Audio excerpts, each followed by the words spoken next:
Okay, this is 100 North Walnut Ridge Road in Kerrville, located 15 minutes from town with great cell service. Here is a screenshot from Zillow, and of course the MLS sheet for it.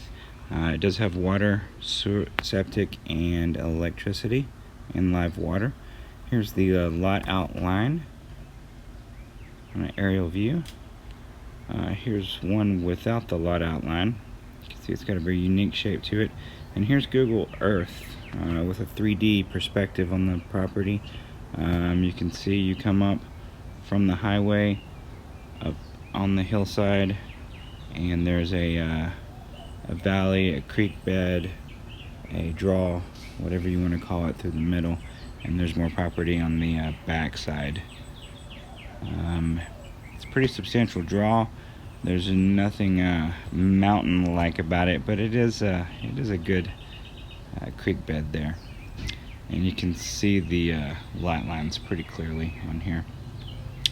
The next screen shows what the draw or the water type area would look like through the property. And this is right when you come in. There are giant power lines, big cleared easement. This is on top of the hill right in front of the house. Kind of in your driveway coming up, and this is the actual fenced yard for the barn dominium, and there's the barn dominium itself. It's got a 10-foot roll door on the left side, approximately 600 square foot, and the house portion says it's 1,200. That might be combined. Little failed attempt at a garden there, but there's spigots and electricity everywhere. The swing, and back behind that you can see the concrete water tank or cistern. And this of course is in the yard still from the barn dominium. So the entire yard is fenced off. This is the front porch in the barn dominium.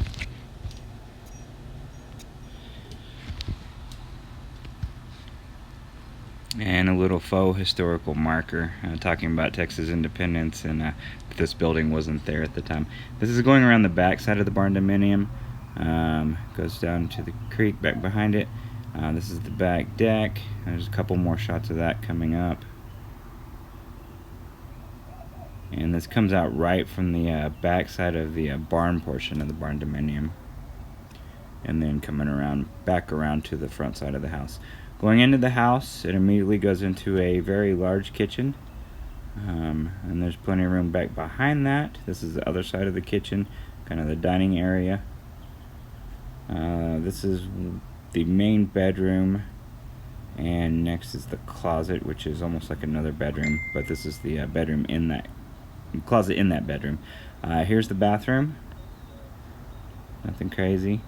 There is another room in between the kitchen and the barn. That door goes into the barn, and then this is the barn portion of the barn dominium. That 10-foot roll-up door. Walking through that 10-foot roll-up door towards the back. Then there's some stairs that go up to the second level of the barn portion, which is pretty substantial. A lot of storage area to the left, to the right, and in the center is this little structure, this little room. It has air conditioning, light. Looks like it was being used as a craft room of sorts. And then again, more storage. This is all in the second story. And then even storage beside that little room on both sides, similar to this. So just a little recap here of the front and the back. And the yard, I guess. And of course the inside.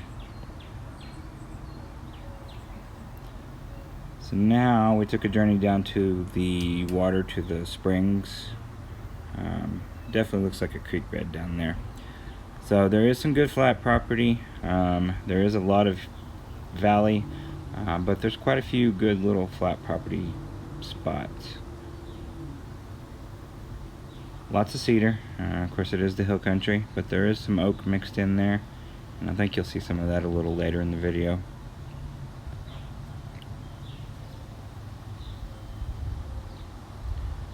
And then this is getting closer to the little valley section.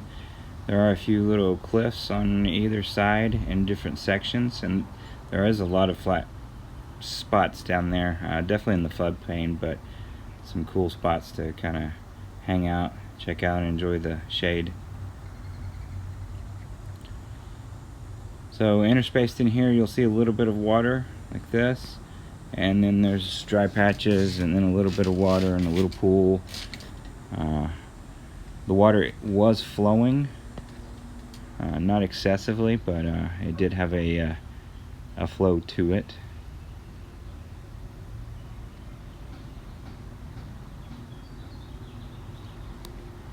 So, a little bit of water backed up right here, and see a little bit of flow. It's small. It goes back up around that corner and starts just around that corner. But this is pretty cool. It's maybe 1.5 feet, 2 foot deep at the deepest over there. Most of it's probably 8 to 10 inches deep.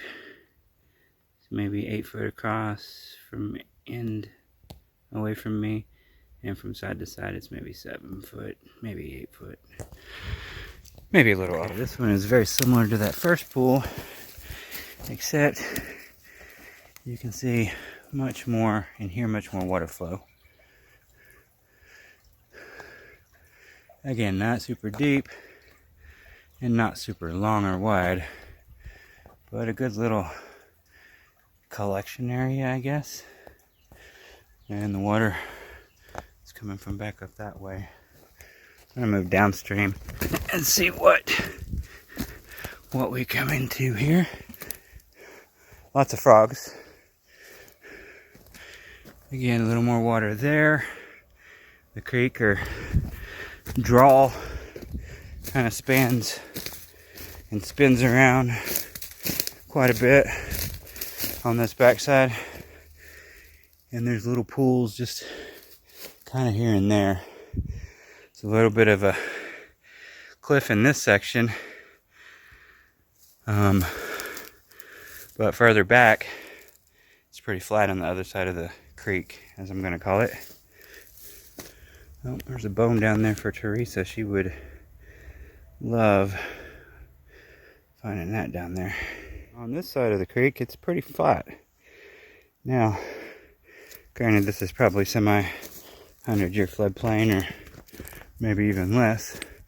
Cool little picnic area, though. There are a lot of cedars. There are bigger cedars.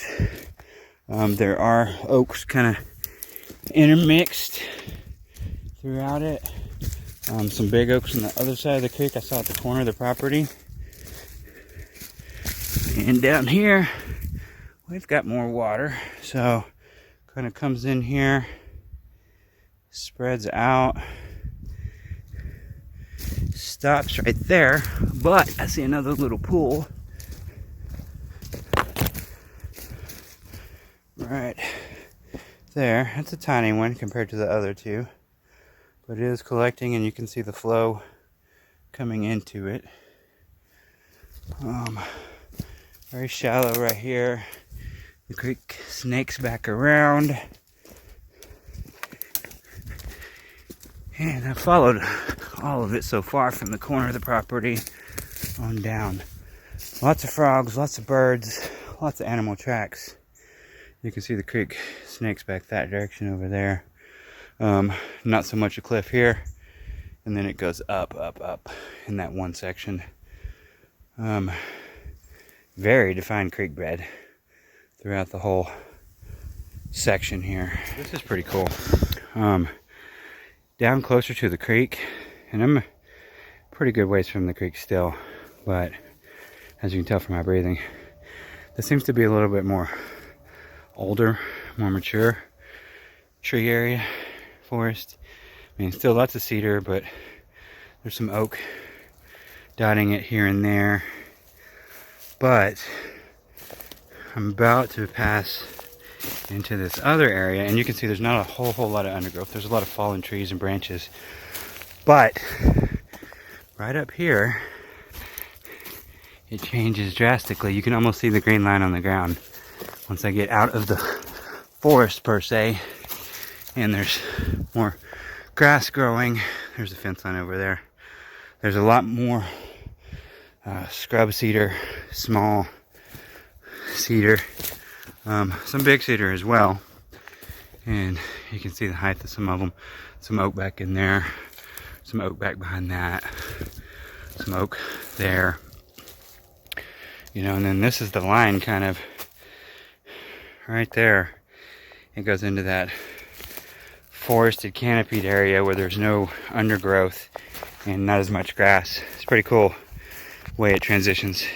So just another look at the property and the lot lines. Pretty cool shape, pretty cool property with some unique features on it.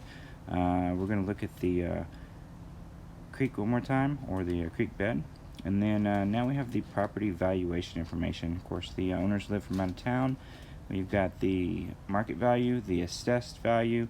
You've got the value of the improvements with the house and the shed. Then you've got the value of the land, and of course the assessment, how it's changed over the years. And then we're just wrapping it up with a final look at the information one more time. Pretty cool.